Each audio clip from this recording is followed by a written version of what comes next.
All right, Dog Pound. Bernie Kosar here for the Bernie Kosar Show with the awesome top dog, Hanford Dixon.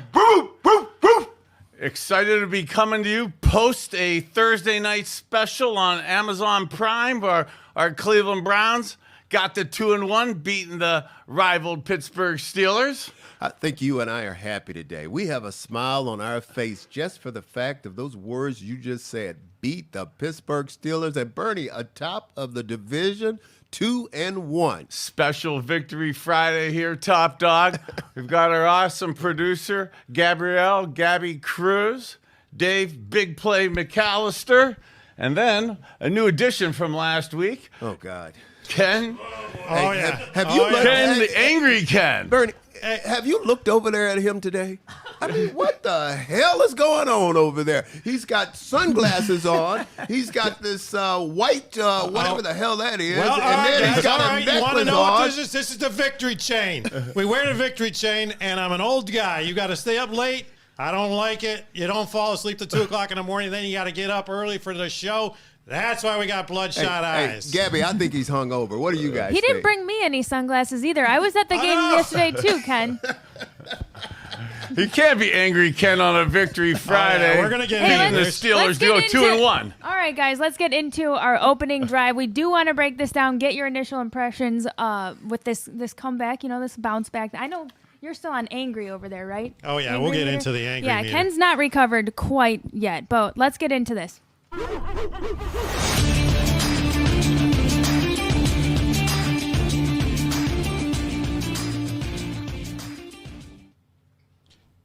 Here we go, Jacoby. Here we go. Roof, roof. Here we go, Jacoby. Here we go. Hanford! You know what? You know, you guys just want to Hot rub. seat over there. How about that opening drive there?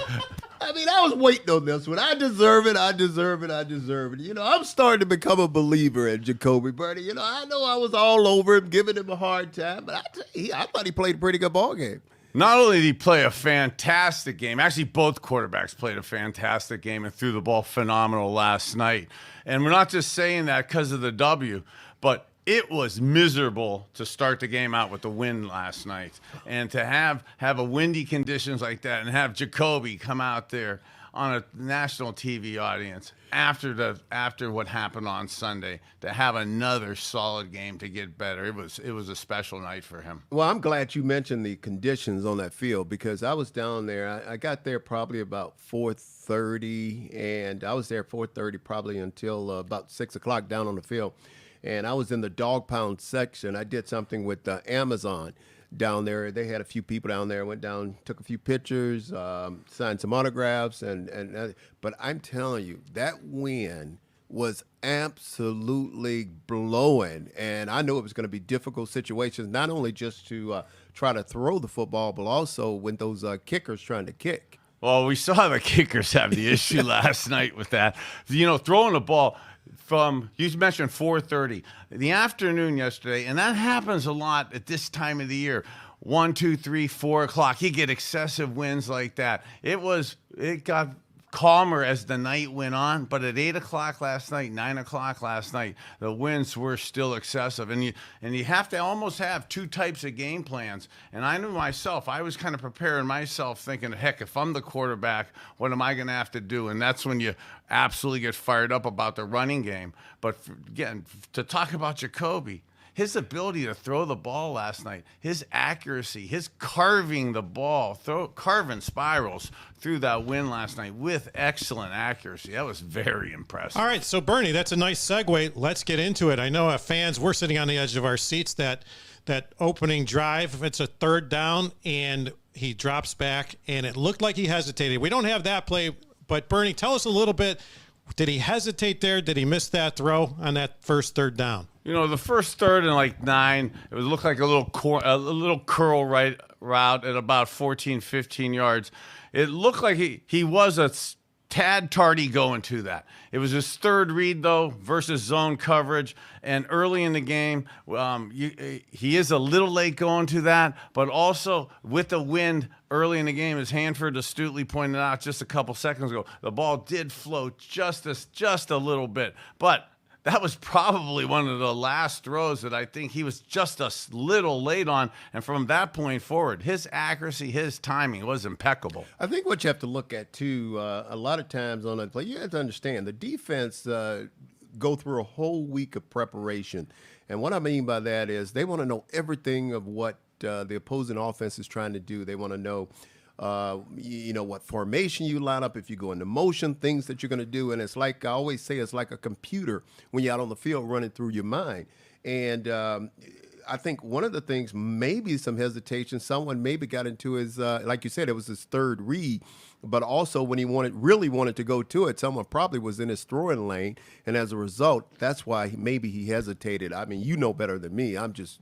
Yeah, like early in the game, you want to be sure of your throws. You have so many coaches, so many times, so many people say, don't make mistakes early. You want to see some of your throws. You want to be very secure early. He was just a shade too secure, and I actually feel bad even really talking about that at this point because he was so exceptional last night. So Bernie, we're going to get into that, but let me ask you guys this, because for the third week in a row, we won the coin toss. And a lot of us say, hey, you got to defer. But we chose to take the ball. What do you guys do in that situation? Do you want the ball in those windy conditions to start out? Well, almost always on national games, on big games, where I'm the only guy playing, I want to set the tempo early. I want to go out there. I want to make a statement. I almost never want to go out there and do a basic conservative run the ball up the middle. That being said, I really like that in optimal conditions. Yesterday's game was not optimal conditions to take advantage of going down the field. I was actually surprised that we deferred. We altered our thinking from the first 2 weeks and wanted the ball first. But Coach Stefanski, the confidence, the offense, he did a lot of no-back offense, empty formation last night, throwing the ball in windy conditions.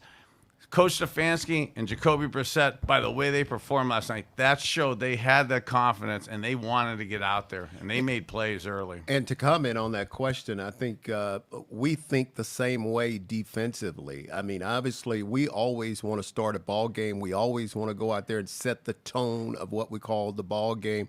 But we also understand if we have the choice and we win the toss, our offense want to get out there and they want to do their thing. But I tell you what, man, yesterday was just we got to win, so I'm still happy. Well, we got the W. But when we have, I tell you, when you have bad weather, even here's me, an offensive guy. When you have bad weather, bad wind, and you have a dominating defense playing a ineffective offense that has doubts and is not throwing the ball down the field, that is typically the case where I want to get my defense out there and take advantage of the dominant defense and put the offense back behind the eight ball and play the field position game. Well, it all worked out, and then Jacoby Brissett ends up getting it together, and his first TD pass goes to Amari Cooper, who had a great game. Let's take a look at this play. You guys walk us through what's going on. Yeah, check out this gorgeous route and timing by Jacoby Brissett. Where again, I said earlier, I almost feel bad talking about that first 3rd and 9 play that he's just a smidgen, just a hair tardy throwing the curl up top. But look at this here. Look at for you young quarterbacks up there. Jacoby early in on the snap is looking straight down the middle of the field, straight to the middle of the field to a shade right, even though he knows he's going to be thrown to Amari Cooper on the left. That keeps the help safety in the middle of the field, keeps him in the middle of the field just a half a step to step longer, giving Amari Cooper that chance to get inside of number 34, because 34 is expecting help inside. He wants to take away Amari Cooper to the outside. So by Jacoby keeping his head down the field, straight ahead, knowing till the last second he's going to go to his left. Excellent timing and an excellent spiral. Well, you hit on it, and I was going to tell you and agree with you why that was such a great play and a great throw by Jacoby Brissett, because you're exactly right. I mean, if you watch the corner, the inside corner, he was playing in what we call an outside technique. And if he's in an outside technique down there, you're right. He is expecting help from the safety. And the safety, if you watch him here, he got caught playing too deep in the end zone. You never, Right. you God, never this is want to be, Christmas. you never want to be that deep right there. And if you see Jacoby, he took what we call a 3-step drop. And when you take a 3-step drop, one thing you know, that ball's got to come out Yeah, come squatting. right Exactly. away. Come. It's got to come out right away. And the safety, I don't know what he was doing, but the corner. Now that was one time the corner could have turned around and started pointing at that safety and be really pissed off at him because he was just totally out of the play. Yeah, you know, we talked about balls getting batted down in the first game with Baker Mayfield at the line of scrimmage. There's in the NFL, like in college there is, but in the NFL for sure. Hanford hit it right on the point for young QBs, young cornerbacks out there. 3-step drops are almost always short, quick throws. Gotta throw And people say, well, you could throw a fade, you could throw a takeoff off of that quick 3-step drop. No, us quarterbacks, we almost take a quick five on our takeoffs on the short run. So defensive backs, they actually know that. Defensive back coaches know that. So you want to squat. You want to settle. You can't make it that easy. But as a Browns fan today, I'm glad they made it that easy. And we know on that 3-step, the ball's got to come out because if the ball's not out, those defensive linemen or linebackers or whoever is going to be on that quarterback right away. Right away in their All right, so I think Jacoby's winning Hanford over. Here we go, Jacoby. Here we go. All right, so the Browns go up 7-0, but the Steelers answer. Najee Harris running in a 5-yard TD at 7-7, but the Browns drive right back down the field. Jacoby leading them, and then it's a great TD pass to David Njoku. Let's take a look. You know, I love this concept here. And again, almost very similar statements for you young quarterbacks out there. Similar type throw. Look at Jacoby. Keep the you got the weak safety right in the middle of the field on the right hash. Look at Jacoby's head. Actually goes straight to the left. He's looking left. He knows he's throwing to David Njoku on the right. He looks straight to the left corner of the end zone, opposite of where he's going. That makes 39, the weak safety, in complete no man's land. He can't get over. He can't get over to the top of the field to his left to make that play. And look at how beautiful the coaching point is and the route by Chief David Njoku.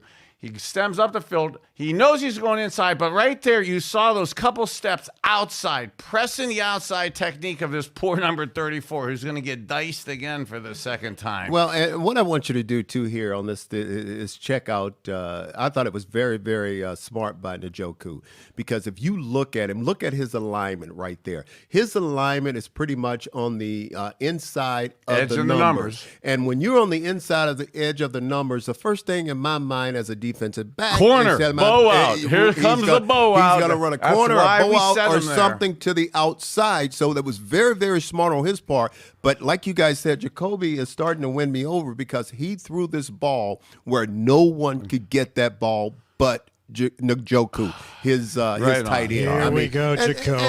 And Njoku, let's face it, he gets out there, Bernie. I mean, he is like a wide receiver at tight end. Yeah, let me see that. Let me show that to us again, because the top dog's part.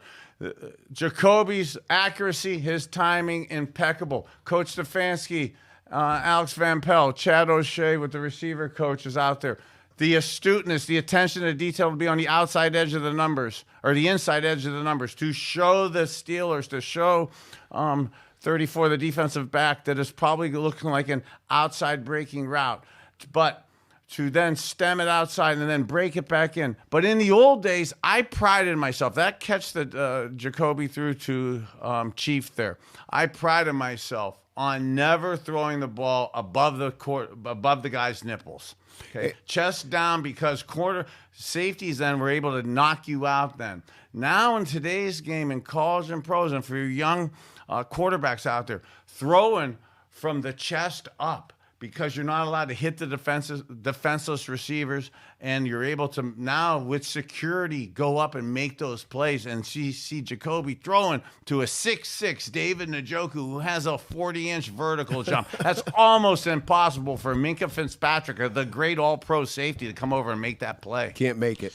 Well, all right, so now as the emotional roller coaster for the fans go, Hey, so even angry Ken can't. He has to break a smile on that Njoku touchdown. Come on, Top This Dog. is why I'm still angry on the angry meter. Look at that meter over Pulled there. out the TD to Njoku, and then we missed the extra point. So deflating. Guys, what's it like on the sideline when you miss that extra point? You know, because we hear the political answer, oh, everybody. No, what is going through your mind when he misses that extra point? Well, Kate York is, when you look at this kid, I mean, I think he's still trying to figure it out. Kicking in right in Cleveland Stadium, right there, First Energy Stadium, right there on the lake. I mean, he's got to understand that the wind, I thought today was, yesterday was pretty much a day where one of its better days down there, because the weather is going to get cold and it's going to be really, really crazy. But I kind of felt bad for this kid because, you started him off and he hit a 58-yarder to win the game. And then the last couple of weeks, he's missed a couple. But I still think he's worthy of that fourth-round draft pick. The fourth round we drafted him because he's going to get better and he's going to understand and he's going to learn the stadium and he's going to learn the win, and I think he's going to be just fine. But still, he's got to make those because there could have been a situation where we could have lost that game by one point. One of the reasons why I got these glasses on, guys, is because I was laying awake worried. Even when the game's over, I'm still not sure it's over. And that extra point made us fans suffer because we go in halftime down 14-13. But talk about David Njoku. We got another play here.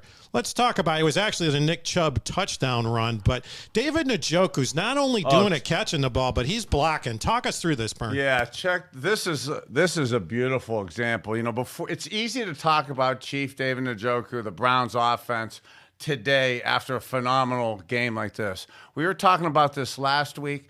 I was talking a lot about it through the course of the last few days before this game. Look at Chief, the third man in from the bottom of the screen, number 85, blocking the outside linebacker, defensive end, head up, man on man. This is in the old days, this was 26 power row for the Cleveland Browns in 1985 and 1986, and that's the exact same play that we're running in the year 2022 with. And that was Ozzie Newsome having to block monsters back then. It actually probably shortened Ozzie Newsome's career, believe it or not, because that is not what tight ends want to do, is be able to stand up a defensive end, stone them like that so your guard could pull around the edge and then open up a mammoth hole like that. And that was after Chief made that catch on 3rd and 9 to get us down into that spot for Jacoby to get the fourth and 1 quarterback sneak, and then open up this hole to let us get this touchdown. Now that's dual threat tight ends right now, that you're able to block like that, dominate in the running game, that physical presence, and then make 9 catches on 10 targets. Let me say this, though. Even watching that play, and it was an outstanding design play, when you look at it, the play should have been dead at the line of scrimmage, even though the great blocking they had, because when you look at it, you go back to the particular play. I want you to watch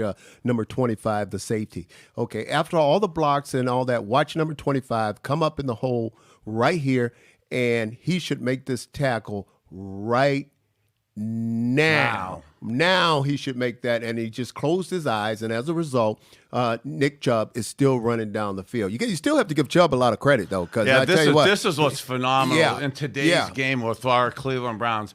We know we could run the ball. We don't. In the old days, we did a lot of practice, a lot of inside drill, a lot of banging heads. Actually, too much banging heads to where guys were attuned to practicing like that. The defensive backs and safeties now to make tackles like that, they're not doing as much of that. It's still week 3 of the season. Hey, what did Schottenheimer used to say? So guys. Yeah, you know what he used to say. So let's ask you this. So Stefanski's calling a good play. Looked like we're dominating, and then we get into the second half, and we're lining up with no back offense after we're just dominating, breaking their will. Hanford, as a defender, that's telling you something, right? And you want to see the no back offense, right? Well, when you do your game plan on the Cleveland Browns, one thing the Cleveland Browns can run the football. They can run the football, and they can run it at will pretty much. And it's going to take all 11 guys to come up, and everybody's got to make a tackle. You can't be closing your eyes. You have to wrap up your arms and make the tackle. And as a defensive back, when I come up and I see, like, say, for instance, we got a 3rd and 2, 3rd and 3, and there were several occasions when we had the, I think, the empty backfield, no one in the backfield on those occasions, and we were going to throw the football. I think that's crazy because when you got a back like Nick Chubb, you got a back like Kareem Hunt, those guys can get you 1, 2, 3 yards pretty much. You got a high percentage, Bernie. Pretty much all the time they're gonna get you the ball, get you the first down. I'm not just being agreeable with you to be nice and stuff. Yeah. It worked out phenomenal last night. It caught the Steelers off guard by doing the no back, empty backfield. So they didn't have a chance to game plan for it. They didn't anticipate for it. So, and they were playing zone against it. So our scheme last night to do the kind of spread them out horizontally in that no back to get that kind of 3 to 7 yard pass. And that worked last night. But to our points here, we have a massively successful physical running game. Not that you have to run the ball all the time on 3rd and 2, 3rd and 3, but the threat of the run, having the back in the backfield on 3rd, 2, 3rd and 3, 3rd and 3.5, absolutely gives you that ability to make better Bernie, plays. you saw that on that play action. I think it was at the 4th down when then he fakes to Hunt and throws to Amari Cooper. Gutsy call. But it worked. I love the 3rd and 1, 4th and 1 play action down the field throwing, especially when you're able to, when you feel so good and comfortable about it. But there is also, and I don't want to be hypocritical here, because I loved and you're starting to see a lot of, a fair amount of 6 offensive linemen in there. Michael Dunn's coming in. You saw the big offensive lineman in as the fullback. The big beef packages. And I want to get this point out on 3rd and 1s, 4th and 1s. Sometimes taking a shot. I was a big proponent of that, but I always have in the recesses of my mind the great Marty Schottenheimer, our coach, and he used to say, and I so believe in this too. There's a core foundation, a core belief that you have to believe that if you need a yard, it's 3rd and 1 and 4th and 1, and you're a championship team, you could always get a yard. If you're a championship team and you could run for a yard, and if you're a championship defense, you could stop them for that yard. And we don't care if you know we're going to run the ball. Matter of fact, we'll tell you, we want you to know running we're going to run it. Yeah, we like it too. And on top of that, you got a big quarterback. I can't tell you as fans how frustrating it is to see the quarterback on that quarterback sneak, but it's like he's got his eyes closed and runs right into the line. Jacoby Brissett, no. In fact, that one play, he went about 2 men over on the tackle to get that 3 yards. Love it. Jacoby, great game. But going over to the defense side, we got to talk about a couple things. Martin Emerson, let's take a look at this play, Hanford, because there's still breakdowns on defense. Yeah. Wait, before we get to Emerson, we got to talk about this tackle, man. Oh, the tackling on Najee Harris. Yeah. My bad. This is Hanford talking about tackling.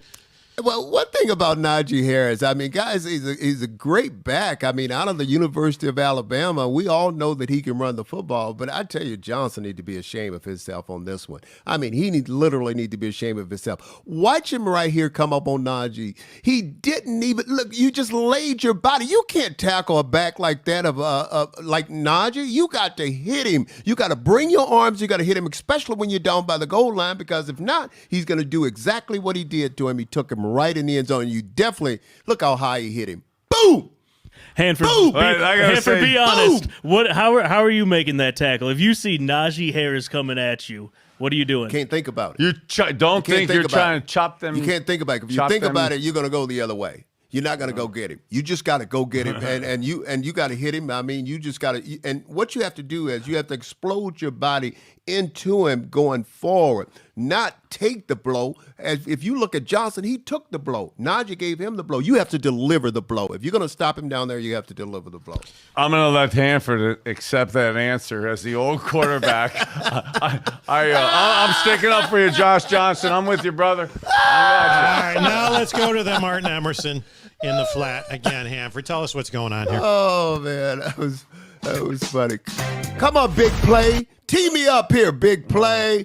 if you watch Emerson right here, you always taught, and I told you guys, is in a zone coverage when you have deep third, you have to cover the deepest route and then break up on the anything underneath. So you're gonna watch him. He got caught up in the motion. Look at the tight end sneak out behind him. Now he realized that the tight end, there's a possibility the tight end is going to be back in the corner. Then he realized the quarterback has threw the ball in the flats and he's got to break up and make that play. So first of all, you can't lose your vision. You have to keep your vision and know where everyone is on the field. But he's a young kid. He's going to learn, and he's going to get better from those things. He's going to go back. He's going to watch the film. And I like him, man. I mean, he's a kid. He's out there. He's fighting, and he will fight.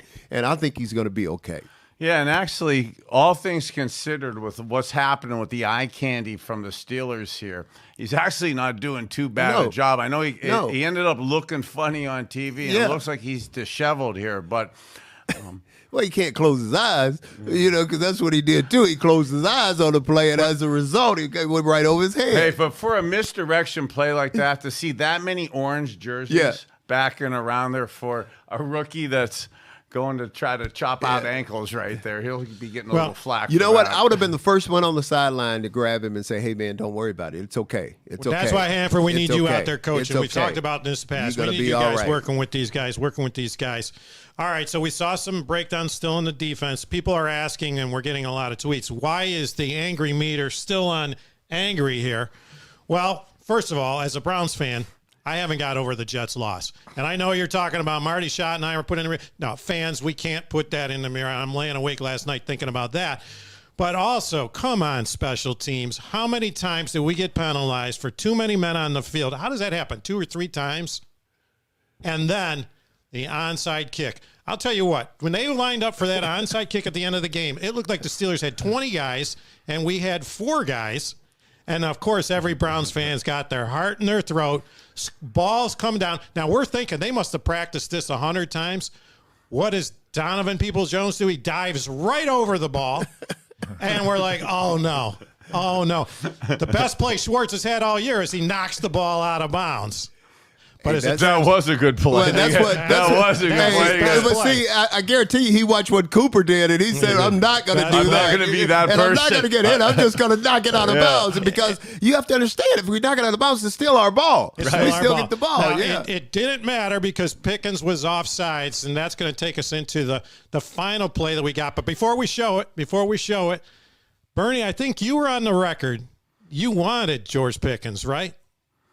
Well, George Pickens, second-round pick for the Steelers out of Georgia, was actually one of the guys all offseason that we were analyzing here with the Browns that was kind of rumored to be one of the Browns draft picks. I absolutely loved his athleticism coming out, and I actually thought that was one of our guys we were going to pick. And absolutely, it's nice to be sitting here on a Victory Friday with a W after seeing that special catch he made, because unfortunately, that young man's going to be around us for quite a few years. And that athleticism, he looks, unfortunately, looks special. That's why we really talked a lot of heart in the production meeting. Do we want to even show a Steelers clip? But it was so good that we thought, let's show it. I think we could show it. Let's show it. Hey. But we're going to do it our way. He caught the L.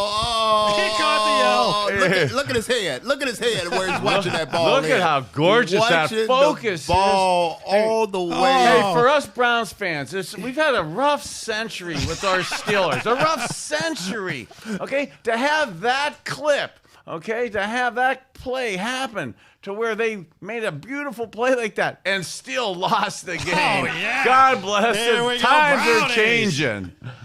They say you can't catch what you can't see, and you can see his head and his eyes right there on the ball. Right there on the ball. All right, awesome job, guys, breaking down that Steelers game.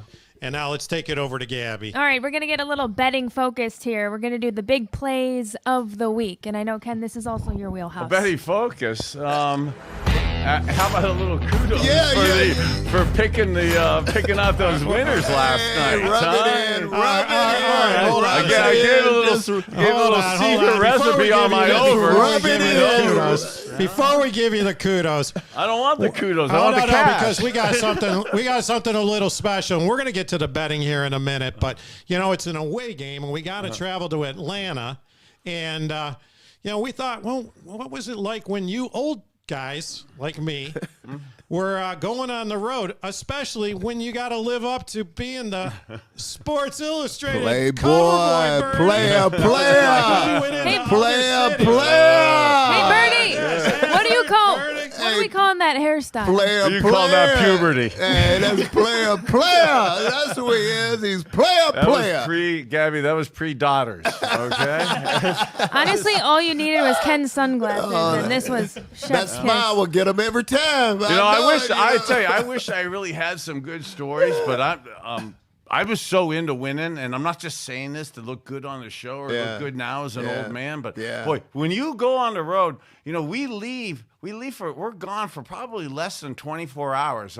If a game's a Sunday at 1 o'clock, you're probably leaving Saturday at 2 o'clock to fly to the other city. You're going with it's almost like a military brigade. You're going in with your guys, your combat unit. You go in for a day.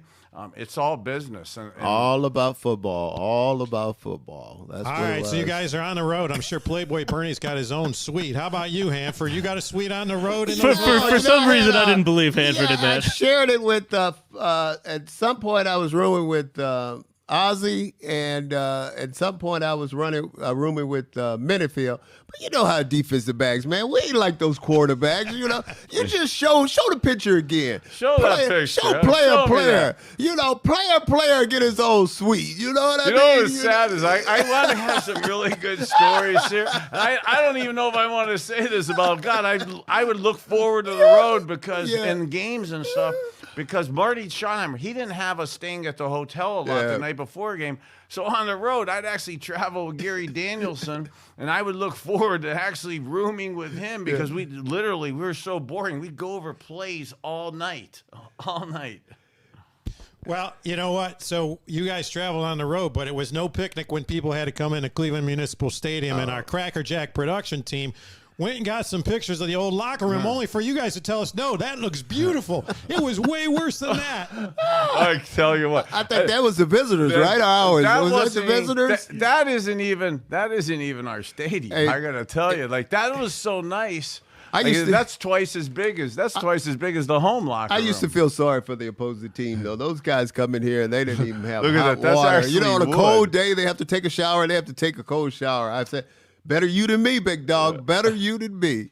But compared to what those guys have today, is unbelievable. Yeah, I think Jerry Glanville used to say he'd come in there and he'd have to take his coat and put it up on on a nail and then watch for the rats that'd be running around in that locker room. But one thing about it, you was there to play ball. What was the worst locker room you guys ever been to? Browns Municipal Stadium, our own home locker room. The visiting one was the worst, and the second worst in the whole league was our home one. Why do you think Mr. Modell was constantly saying he need a new stadium? Okay, he wasn't lying. He wasn't lying. He was telling the truth. And we got a new stadium, and seriously, we said it as a joke at the beginning of the show today. That weather was horrible yesterday. The wind wasn't architected right off the lake the way it comes in.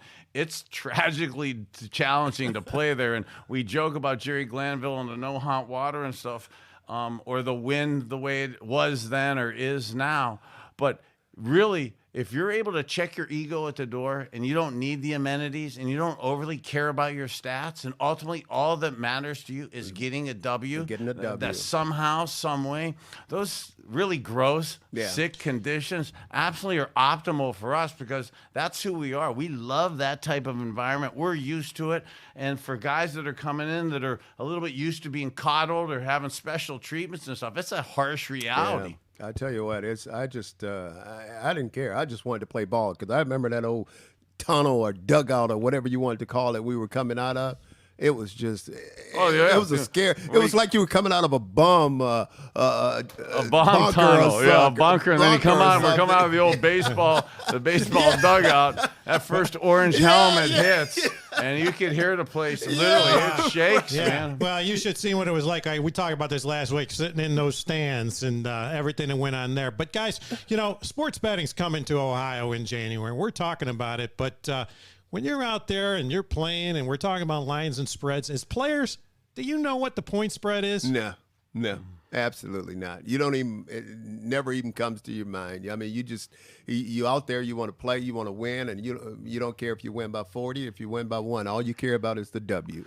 You know, you want the W. I came from some old school coaches, though, that absolutely paid attention to the numbers and stuff. I had an early game in college where, you know, I thought we won by 27 or 22 points. And the coach said we lost by 1.5. So I've been a little bit of a tune sometimes that wanting to pay attention to it. And that's what we're going to start getting into in this segment. Again, a lot of people out there want to have fun with sports betting. We only suggest you do it with your pizza money. But as we move into Ohio and these different betting operators that are coming into the area, these are some of the organizations that you're going to see start running commercials. Now, right now in Ohio, they're telling you sign up. And what we're saying is hold off. Right now, sports betting is legal in 23 states, but you're going to see more and more features and benefits that they're going to offer you when you download those apps later. And we're going to get into a lot more of this as we get later on in the show. So keep your eye on those types of sports betting operators. But on last week's show, we actually did make a few calls, and I'm happy to say, Bernie. Thank you. Angry Ken, does that at least bring a smile to your face? Well, bring you down to at least like grumpy Ken? Well, I'll take my sunglasses off for that one. Oh, okay. Betting is the real deal here. But yeah, Bernie, you had the over and you hit on it, and you also had the Browns and you won on that. Angry Ken is a little happy because I had both those right. Hanford, am I bringing up the rear? Am I bringing up the rear? Okay, just go ahead and rub it in, All okay? right. Well, we're going to give you a chance to redeem yourself. Every week, folks, we've got our Cracker Jack analytics crew, and we got a couple people behind the curtain, no names, please, that are going to come up with their 1-star, 3-star, and 5-star pick. So let's throw up the 1-star pick for this weekend. Baker Mayfield. Is he going to throw for under 210 yards? Our 1-star play is, yes, he's going to throw for under 210 yards. Bernie, Hanford, what do you guys think? Well, you tell all those people behind the scene they have lost their mind, okay? They have lost their mind. I'm going to say that he's going to throw over 210 yards because I would have to play quarterback to throw under 210 yards. So I'm going to say over. That Saints defense is special. They get after you, especially on AstroTurf. They're not at home. They're not on AstroTurf. And they're not playing Tom Brady this week. 210 yards, that's something now in today's game. If you're losing, you have sometimes a chance to pad the stats. So I'm still trying to help Bake out. So I'm going to be positive vibes for you, babe. You're going over. All right, we got it down on the record. All right, let's go to our 3-star. 3-star is one we're feeling confident with. You might want to put a little bit extra pizza money on this one. This is Justin Tucker, that great kicker for the Ravens, going against the Patriots D. We don't think they're going to get in the end zone. Maybe they're going to hold that potent Ravens offense down.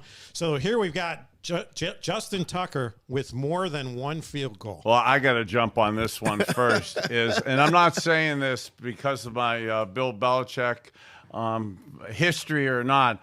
And I absolutely, as a Browns fan and AFC North, want to see the Patriots win and the Ravens lose. But I really like Lamar Thomas and the way the Baltimore Ravens run the ball.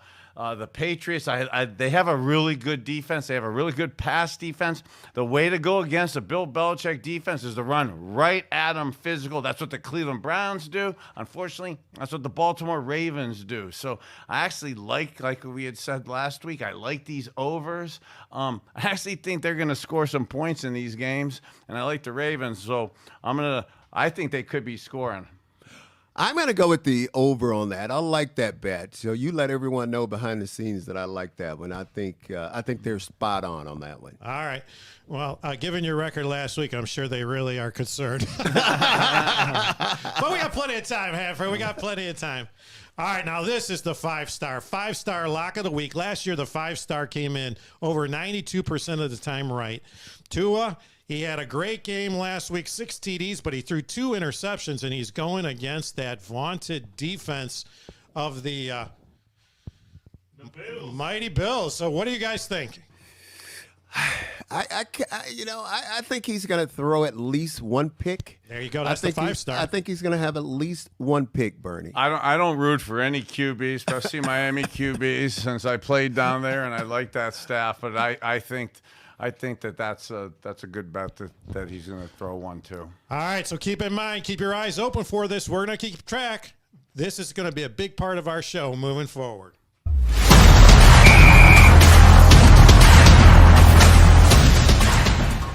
Well, you know what? I'll go back and I'll start this off talking about the game. I have to give a lot of praise to early in the show when we did our first shows, and Cooper and Njoku didn't perform too well. I think those guys, one game they had 4 receptions for 23 yards. Let's start with Amari Cooper. I've been watching him a lot, Bernie, and I tell you, he's just been a great route runner. The last couple of weeks, he's gone over 100 yards receiving. David Njoku, who's really come alive. I mean, not only is he's always been a good blocker, but now he's starting to catch the football a little bit. I think he had something like 9 receptions for 89 yards this last game. And Nick Chubb, I mean, what can you say about this kid? I think he's, as a team, we're pretty much leading the NFL in rushing, and we pretty much got the best offensive line going. Defensively, I think we have some things we have to clean up. I think we have a lot of things we have to clean up, especially in that secondary. And when you look at it, this last game, I don't know if whether we got us. I think we got 1 sack. I don't think we went past 1 sack, but I think we should be putting a lot more pressure on the quarterback. But still, I think this team should have been 3-0. They're 2-1, but the most important thing, we're still atop the AFC North. You know, for the 2-minute warning, to be 2-1 right now, and just like you perfectly said, to be atop the AFC North, no matter what happens this upcoming weekend, we're going to be into next week, into week 4, as the AFC North leader, and getting right after that Jets game and that horrible feeling in our mouth. Now to have basically 10 days off before we go to Atlanta, another really winnable game against a team, Arthur Smith, who really has a running game and a running game and a philosophical offensive philosophy very similar to what the Browns are doing here. I concur with you that our defense probably wants to play a little more dominant than they've been, but it's still relatively early in the year, and to have Jacoby Brissett and our offense playing at this physical dominant level right now, kind of carrying the ship till the defense kind of rights its way. Absolutely better to be feeling 2-1 today on Friday than we were Monday morning just 4 days ago. Anyone in particular that we need to see step up? Cooper was huge. Njoku really stepped up. How about anybody in particular we need to zone in on? I think we've had a couple of injuries. I think Anthony Walker went out. He had an injury. It's read my mind. I was just going to say, the way with Anthony Walker getting hurt last night, with JOK getting hurt, boy, for Phillips to come in, there's been so much to talk about. Number 50, Phillips to come in last night. He's been on a team for a couple of years. To step in, make plays last night, could absolutely see some guys like that coming up, making plays for guys that are getting hurt. This is going to start happening more now as the season starts getting into week 4, 5, 6. You're going to start needing your depth, needing the younger guys. We still are the youngest team in the NFL, but we do have some depth. And that's where I was headed with your question, Phillips, who's going to replace Walker. I mean, they had high hopes for him anyway because he was pretty much having an excellent training camp. So. Had a sack last night. He's covering, man. He could cover. Like, he covered ground. I mean, there's good depth on. BK, good show, baby. Loving it. Top dog. You matter. Here we go, Brownies. Here we go. Woof, woof. Here we go, Brownies. Here we go. Woof, woof. You matter.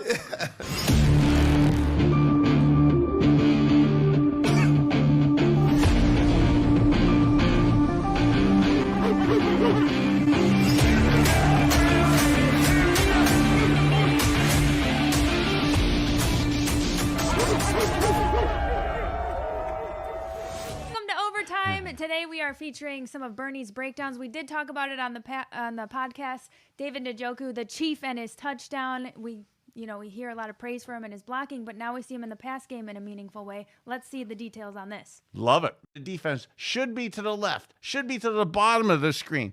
They're thinking run left and throw left down here to the bottom here.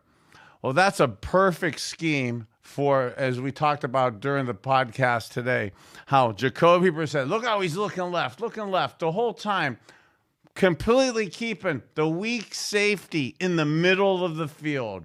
How beautiful is that? So this weak safety right here, staying in the middle of the field, so thinking it's going to go left. That allows David Njoku down here on the right, split out the tight end, split out as a wide receiver and stuff, in a short alignment. So when you get those tight alignments, inside edge of the number, the cornerback, number 34, outside technique, outside half of the body, is anticipating a corner route, a fade route, something to the outside. Really well schemed play by our coaching staff to have him on the inside edge of the numbers in this personnel group. Now with Jacoby Brissett, keeping the weak safety on the hash, keeping his head placement straight to the left.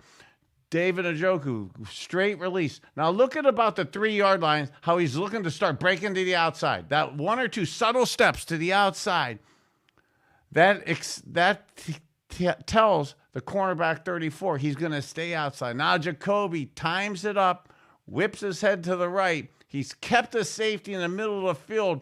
This leaves a perfectly clean blocking or throwing angle here. And unlike in the old days, where we prided ourselves on never throwing the ball to where our receivers, our tight ends, had to jump up in the air to extend their rib cage like that, to extend their head. In today's NFL, where you're not allowed to kill a defenseless receiver, you're not allowed to decapitate him, that now you, in the 80s when I was playing, you wanted to never throw the ball from the nipples up. Okay, you wanted to keep it from the chest down and protect your receivers. Now in today's game where you're not allowed to hit the guys, God, it's awesome to be able to throw the ball from the chest up, just like Jacoby Brissett in a windy stadium last night. Makes that impeccably perfect throw to the back part of the end zone, up throwing it. David Njoku's almost 6'6". He verticals almost 40 inches. To throw the ball at the base of the crossbar, which is almost 11 feet high to throw. Nobody's going to get that ball. And for Jacoby to make a pass like that for the route to be run like that, and for David Njoku to be showing what a great all-around back or tight end he's becoming with dominating in the running game and then being able to make plays like that in the red zone.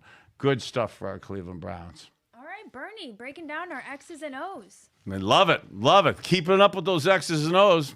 You matter. That'll keep bringing more W's to our Browns.